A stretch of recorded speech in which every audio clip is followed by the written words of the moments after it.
श्री गुरुवे नमः। आज का विषय है कि जीवन में समय आपके अनुकूल और प्रतिकूल दोनों तरह से आता है। कोई कितना बड़ा तपस्वी हो, कोई कितना बड़ा पुण्य आत्मा हो, और कोई कितना ही शक्तिशाली क्यों ना हो,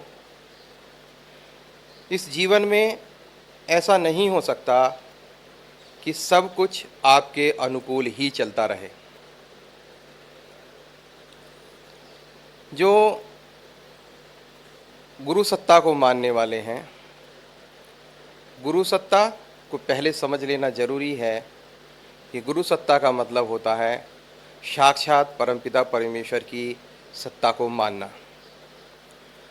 तो जो लोग साक्षात परमेश्वर की सत्ता को मानते हैं, जानते सब हैं, लेकिन जो अपने जीवन में अनुभव में मानते हैं, वो प्रतिकूल परिस्थितियों में अनुकूल परिस्थितियों के मुकाबला ज़्यादा लाभ प्राप्त करते हैं। और इन सारी परिस्थिति, जितनी भी उनकी ये परिस्थिति होती है, प्रतिकूल परिस्थितियाँ, उसमें वो और ज़्यादा निखरते हैं और आने वाली जो अनुकूल परिस्थितियों का समय है उसमें और ज़्यादा चमकते हैं। ये देखा गया है, जितने भी अवतारी पुरुष हुए हैं, जितने भी बड़े भक्त हुए हैं, सबके जीवन में अनुकूल परिस्थितियों के मुकाबले प्रतिकूल परिस्थितियों की भरमार ज़्यादा थी। प्रभु श्री राम, प्रभु श्री कृष्ण, गौतम बुद्ध, महावीर, रैदास, तुकाराम, संत नानक देव, किसी भी संत को लो, किसी भी अवतारी शक्ति को लो, सबने अपने जीवन में प्रतिकूल परिस्थितियों में ज़्यादा जीवन जिया है।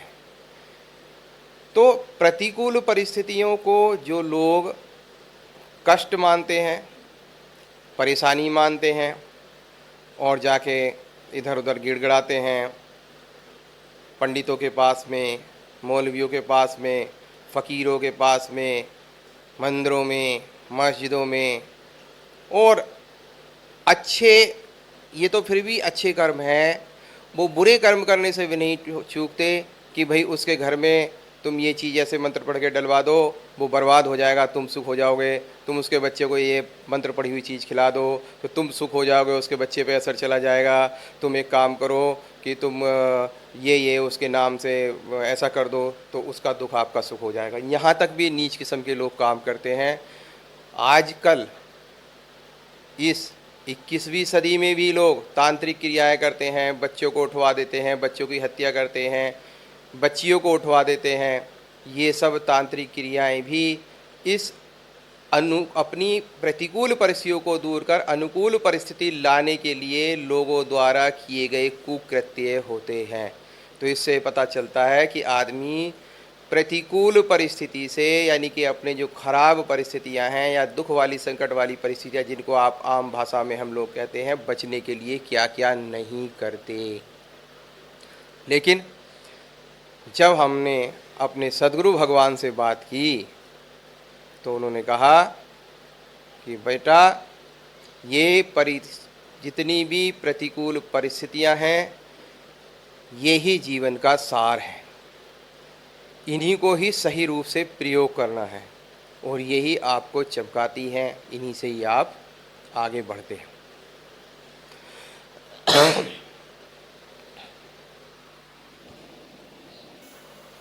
अब जब आपके साथ प्रतिकूल परिस्थितियां हो तो क्या करें?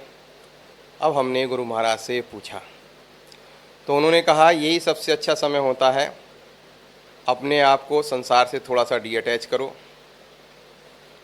प्रभु की शरण में ज़्यादा लगाओ, संसार से जितना कम कर सकते हो उतना कम लगाओ और प्रभु की शरण में ज़्यादा लगो।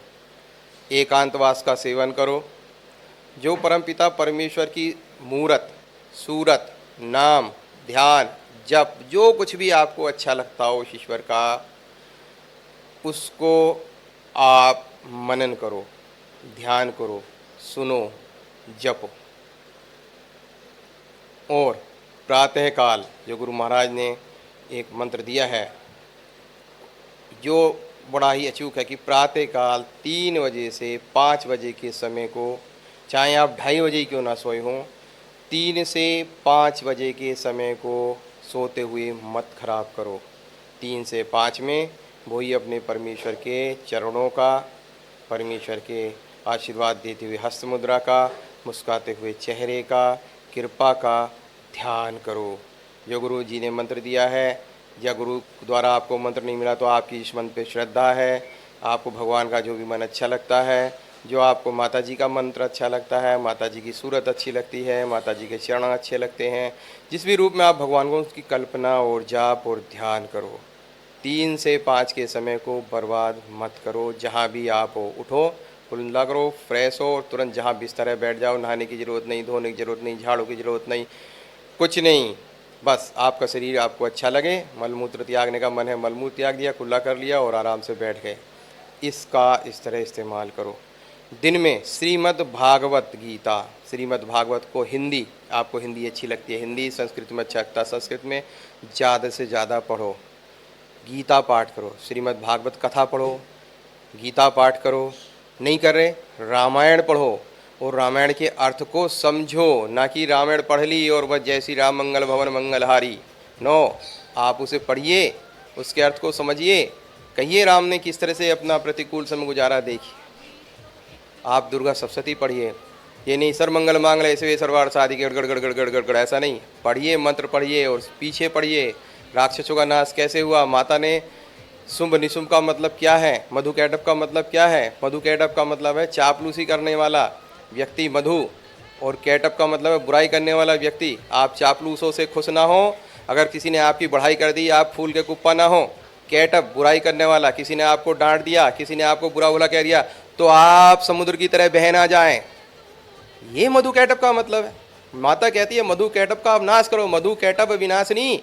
अगर आपको आगे बढ़ना है तो आपको कटु कहने वाले लोगों से कोई प्रभाव नहीं पड़ना चाहिए और मधु कहने वालों लोगों से प्रभाव नहीं पड़ना चाहिए कोई भी।